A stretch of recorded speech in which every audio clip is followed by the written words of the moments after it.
نان ڈرامے میں تو گوہر کے لیے بہت زیادہ مشکلات کا آغاز ہو چکا ہے۔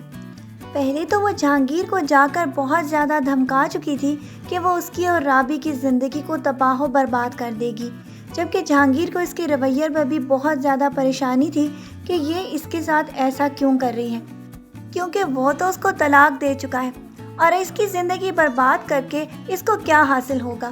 لیکن گوہر تو اپنے بدلے کی بہت زیادہ پکی ہے۔ وہ تو یہ چاہتی ہے کہ کسی طرح جہانگیر اور رابی کی زندگی کو مستقل طور پر تباہ و برباد کر دیا جائے تاکہ یہ اپنے بدلے کی آگ کو اس سے بجھا سکے۔ اسی لیے تو عمر کو بھی ساتھ ساتھ وہ اس کے خلاف کرتی جا رہی ہے کہ عمر کبھی بھی اپنے باپ کا نام نہ لے اور نہ ہی کبھی اس کی شکل دیکھنے کے لیے اصرار کرے۔ اسی لیے تو وہ بہت جلد سازشوں کا آغاز کرنے والی تھی کہ جس سے جہانگیر کی زندگی کو مکمل طور پر تباہ و برباد کر دیا جائے۔ لیکن اس کو ابھی کیا معلوم تھا کہ جب خدا کی لاٹھی کسی پر پڑتی ہے تو تب اس کے ساتھ کیا ہوتا ہے۔ اس کو تو خدا نے بہت سارے موقع پہلے ہی دے رکھے تھے، لیکن اب جو کچھ یہ کرنے والی تھی یہ سب کچھ اس کے سامنے بھی آنے والا ہے، کیونکہ اس کو ساری گل رخ کی ماں کی حقیقت کے بارے میں معلوم ہو چکا ہے کہ کس طرح اس کی ماں کو اس نے تڑپا کے مارا ہے۔ یہ ساری باتیں تو گوہر کے لیے بھی ناقابل برداشت تھیں کہ کوئی اس کے خلاف بھی اس طرح کی سازش کر سکتا ہے۔ اپنے پاگل پن کو وہ سب کے سامنے تو پہلے ظاہر کر چکی ہے، لیکن افشاں اس کی بات پر یقین کر رہی ہے کہ گوہر اب بالکل صحیح طریقے سے واپس زندگی میں آ چکی ہے۔ لیکن گوہر جو پاگل پن کا ڈرامہ سب کے سامنے ایک دفعہ کر کے دکھا چکی ہے، اس کی وجہ سے اب کوئی بھی اس پر اعتبار نہیں کرتا، اور اس کے بھائیوں کے سامنے تو یہ پہلے ہی کنفیس کر چکی ہے کہ یہ سب کے خلاف سازش کرتی آئی ہے۔ اسی لیے تو اس نے اپنے دونوں بھائیوں کے گھر ایک دفعہ برباد کر دیے ہیں۔ اب تو کوئی بھی اس کی بات پر یقین نہیں کر رہا، سب کو یہ لگتا ہے کہ اس کو پاگل پن کے دورے ہو رہے ہیں۔ اسی لیے تو اب کوئی بھی اس کی بات ماننے کے لیے تیار ہی نہیں۔ گل رخ کی ماں کی حقیقت تو اب سب کے سامنے یہ کس طرح لے کر آئے، کیونکہ کوئی تو یہ اس کی بات کو ماننے کے لیے تیار ہی نہیں کہ یہ جو کچھ کہہ رہی ہے وہ سچ کہہ رہی ہے۔ سب کو تو ایسا لگتا تھا کہ افشاں نے ہی جادو کر کے ان کی والدہ کو قبر تک پہنچایا ہے۔ اب تو گوہر بھی افشاں کے ساتھ مل چکی ہے، کیونکہ اس کو اس ساری حقیقت کے بارے میں افشاں بھی بتا چکی ہے کہ کس طرح ان دونوں ماں بیٹیوں نے ان کا ڈرا کے دل بند کروا دیا تھا۔ گوہر کے لیے تو گل رخ کی ماں کا کنفیشن ہی بہت ہے، کیونکہ وہ تو اب یہ ساری سازش کے پیچھے لگ جائے گی، لیکن افسوس کی بات کہ جو لوگوں کے خلاف سازشیں اس نے کی تھیں اب کوئی بھی اس کی بات پر یقین نہیں کرے گا۔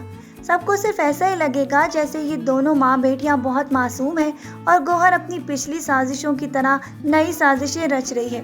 اسی لیے تو ان دونوں ماں بیٹیوں کا فائدہ حاصل ہو رہا ہے اور یہ بھی آگے کھل کر اس کے سامنے کھڑی ہو کر میدان میں آنے والی ہیں، جبکہ وہ تو یہ جانتی ہیں کہ حسن کی چابی تو گل رخ کے ہاتھ میں ہے۔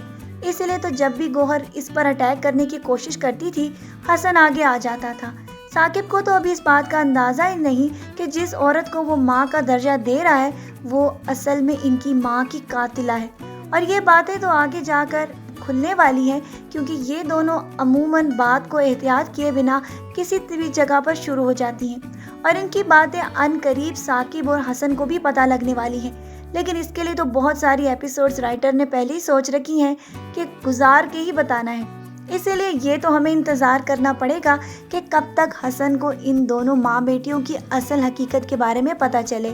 لیکن تب تک گوہر کے ڈرامے آپ کو نیکسٹ ایپیسوڈز میں نظر آئیں گے کہ کس طرح چالاکی کے ساتھ یہ دونوں ماں بیٹیاں اس کی ساری سازش کو الٹ کے رکھ دیں گی، اور ساتھ ہی ساتھ یہ ڈرامہ بھی جاری رکھیں گی کہ گوہر ان کے پیچھے پڑ چکی ہے، حتیٰ کہ ان دونوں ماں بیٹیوں سے زیادہ معصوم تو شاید اس دنیا میں کوئی پیدا ہی نہیں ہوگا۔ حسن تو ان دونوں کی بات پر آنکھ بند کر کے یقین کرتا ہے، اسی لیے تو جب بھی وہ اپنی ماں کو ڈیفینڈ کرنے کی کوشش کرتی ہے تو وہ گل رخ کا ہی ساتھ دیتا ہے۔ لیکن وہ یہ صاف الفاظ میں اس کو بتا بھی چکا ہے کہ وہ کبھی بھی گوہر کو پاگل خانے نہیں بھیجے گا۔ یہ ساری باتیں تو ان لوگوں کو بھی معلوم ہیں، لیکن ثاقب کو بھی اس بات کا بہت زیادہ آگے جا کر احساس ہونے والا ہے کہ یہ باتیں آپ ہی اب کیوں کر رہی ہیں۔ کیا واقعی میں آپ ہی کو کوئی ایسی بات کے بارے میں معلوم ہو چکا ہے جو کہ ان کی ماں کی موت کا سبب بنی، یا پھر آپ ہی پہلے کی طرح اسی طرح سازشوں کا جال بن رہی ہیں؟ یہ دونوں بھائی تو اسی طرح نیکسٹ ایپیسوڈز میں بحث کرتے نظر آئیں گے، کیونکہ حسن کبھی بھی گل رخ کے خلاف نہیں جائے گا۔ وہ تو ہر ممکن یہ کوشش کرے گا کہ کسی طرح ثاقب کے دل میں یہ بات ختم کر دے کہ واقعی گل رخ اور اس کی ماں نے ان کی ماں کے خلاف کچھ کیا ہوگا۔ کیونکہ ان دونوں کی آپس میں بہت زیادہ جھگڑے کے بعد ہم لوگوں کو کچھ تو فائدہ ہو رہا ہے، ڈرامے میں کوئی ٹویسٹ تو آیا ہے۔ ویسے تو ڈرامہ بہت زیادہ بورنگ ہو چکا تھا، جس کی وجہ سے کافی عرصہ میں نے کوئی پروموز بھی نہیں بنائے تھے۔ اب اس بات میں یہ فیل ہو رہا ہے کہ شاید گل رخ کی ماں کوئی بڑی سازش رچنے والی ہے کہ جس سے گوہر کا بھی خاتمہ ہو جائے اور ساتھ ساتھ یہ بھی اپنے الزام سے بری ہو جائے۔ تو چلے اس کا انتظار کرتے ہیں کہ اب گل رخ کی ماں کیا نئی چال چلنے والی ہے۔ تو چلے اپنے پریویو کو یہیں ختم کرتے ہیں، اس کے بعد نیکسٹ ویڈیو میں پھر ملتے ہیں۔ اپنا ڈھیر سارا خیال رکھیے گا بہت ساری دعاؤں کے ساتھ۔ اللہ حافظ۔